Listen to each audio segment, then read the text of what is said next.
যোৰহাটত অসম আৰক্ষীক কৰিলে গ্ৰেপ্তাৰ। যোৰহাটৰ এগৰাকী নাবালিকাৰ প্ৰেমৰ সম্পৰ্কৰে যৌন নিৰ্যাতন কৰাৰ অভিযোগ আৰক্ষী কনিষ্টবলৰ বিৰুদ্ধে। হোৱাটছআপ যোগেদি আৰক্ষী কনিষ্টবল আৰোহণ ফুকনে যুৱতীগৰাকীক দিবলৈ বাধ্য কৰাইছিল নগ্ন ফটো। অভিযোগ মতে যুৱতীগৰাকীৰ ঘৰত পিতৃ মাতৃ নথকাৰ সুযোগ লৈ আৰোহণ ফুকনে কৰিছিল যৌন নিৰ্যাতন। তাৰ পিছত যুৱতীগৰাকীৰ ফটো ছ'চিয়েল মিডিয়াত ভাইৰেল কৰি দিয়াৰো অভিযোগ উত্থাপিত কৰিছে যুৱতীগৰাকীয়ে। সম্প্ৰতি ৰঙা ঘৰৰ আলহী হ'ল অসম আৰক্ষীৰ কনিষ্টবল আৰোহণ ফুকন। অসম আৰক্ষীক কৰিলে গ্ৰেপ্তাৰ।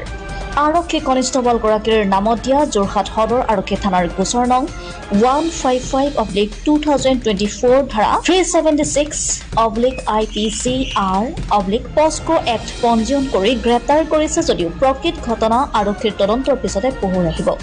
যোৰহাট আৰক্ষীয়ে কনিষ্টবল আৰোহণ ফুকন যোৰহাট ন্যায়াধীশ আদালতত হাজিৰ কৰাই যোৰহাট কেন্দ্ৰীয় কাৰাগাৰলৈ প্ৰেৰণ কৰিছে। যোৰহাটৰ পৰা প্ৰাণ মিটু ৰিপৰ্ট, আছাম লাইভ 7।